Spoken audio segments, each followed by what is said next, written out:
salaamaaleykum la famille, j'espère que yéen a ngi am jàmm bu baax a baax. Voilà, donc ñëwaat nañ pour une deuxième vidéo ci thème bi ñu nekkoon muy li nga xamante ni mooy les stable coins.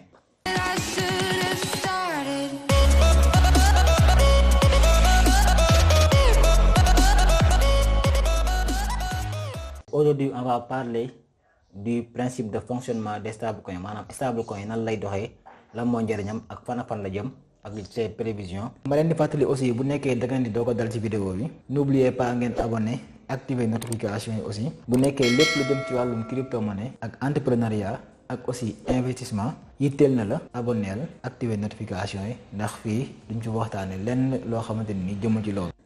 Voilà, donc la création d'une crypto-monnaie qui suit le prix ou la valeur d'un actif nécessite un mécanisme de suivi du prix.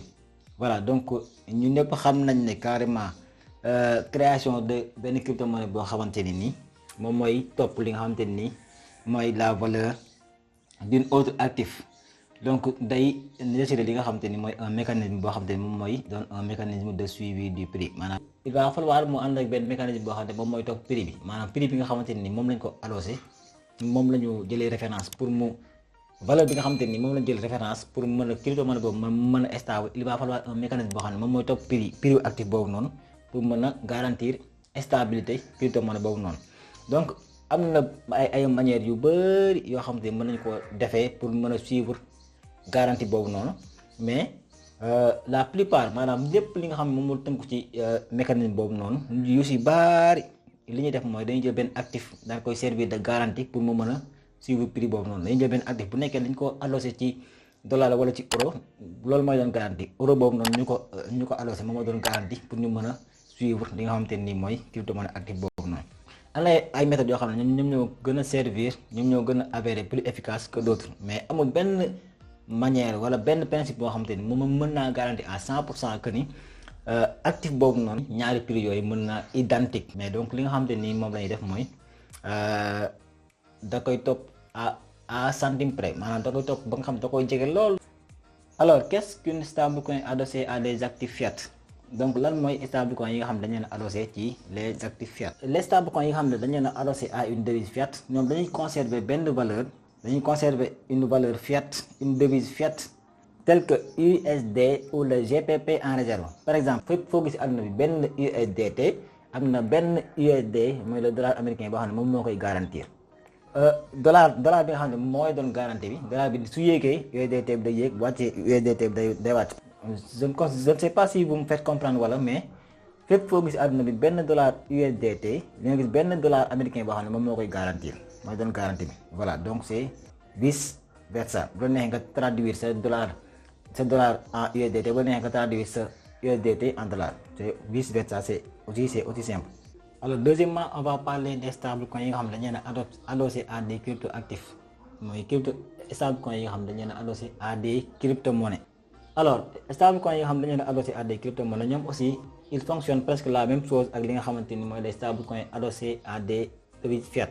Fépp foo gis mais au lieu ñu utiliser li nga xamante ni mooy les dollars ou une autre devise comme réserve, li nga xam ne moom la ñu utiliser mooy les crypto-monnaies qui servent de garantie. Crypto-monnaie lañu ut yeneen crypto-monnaie moom mooy doon garantie li nga xam ne mooy crypto-monnaie yi nga xamante ni moom moo nekk en des crypto-monnaies stables.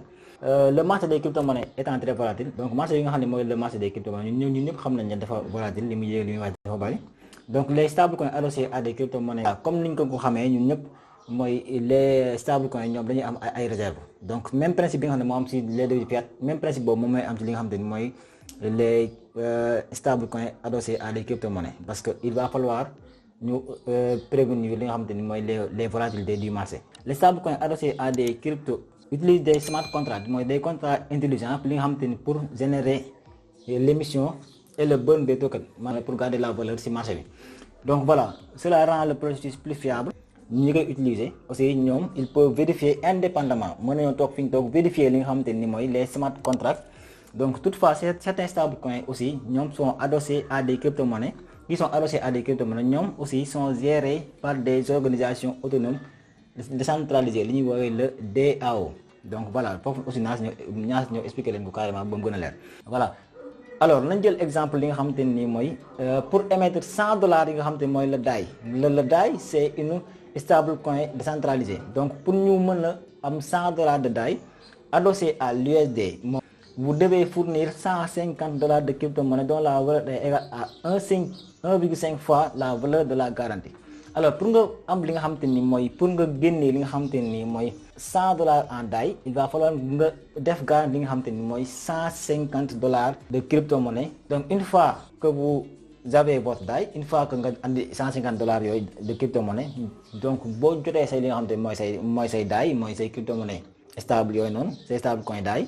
Donc mën nga ko utiliser, mën nga ci investir, mën nga ko jaay, mën nga ci def lu neex. Donc vous devez l'utiliser comme vous le souhaitez. Vous pouvez transférer, l'investir ou simplement le conserver tel quel. Si vous voulez récupérer votre garantie, vous devez rembourser les 100 DAI. Donc 100 DAI, nous avons $150 de crypto-monnaie. Donc toutefois, si votre garantie tombe en dessous d'un certain ratio de garantie ou de la valeur du prêt, elle sera liquidée. Par exemple, si vous avez sa garantie, vous avez un ratio. Bo xamanteni ni smart contract bi mokay exiger bu wacce ba tollu fofu non wala bok la valeur du prêt wala mu jégué valeur prêt bi elle sera liquidée parce que mënato fay garantie wacce ba $1 gaay dañuy envoyer ay installation pour gaay rendre sen crypto-monnaie pour nga xamanteni ñom dañ koy téy peut-être donc ba nga xamanteni ni dina rare prix bi mëna jégal ba agat $1 dafa wa débutant yi def ci attention baax parce que là c'est un peu avancé. C'est pas aussi compliqué que ça, mais le principe que vous allez comprendre, moi, même principe, vous n'avez que d'ailleurs, vous n'avez que c'est le même principe. Il va falloir juste faire attention. Alors, numéro 3, qu'est-ce qu'une stablecoin algorithmique? Quel est stablecoin algorithmique? Donc, stablecoin algorithmique, nous devons beaucoup la guerre, nous devons supprimer carrément la preuve de réserve. Alors, au lieu de les preuves de réserve, donc, je vais appliquer algorithme ak li nga xamanteni moy les smart contracts ñom ñoy gérer li nga xamanteni moy la supply des tokens émis bari tax peut-être duñ ko utiliser mais fonctionnement moy doon li nga xamanteni moy problème bu gëna teunk nit ñi pour ñu mën ci engager wu. C'est vraiment très simple. Merci d'avoir regardé la vidéo jusqu'à la fin. Et aussi bo leen nekké ay ñu bess kenn ci walum crypto-monnaie ak technologie blockchain bu nekké abonné ko leen n'oubliez pas ngeen abonné activer notification yi ndax loolu moo ñu may courage ñuy gën a mën a tourner ay vidéo mën a partager yi nga xamante ne nii mooy expérience yi nga xamante ne nii jot nañ ko xam tuuti ci wàllum crypto-monnaie.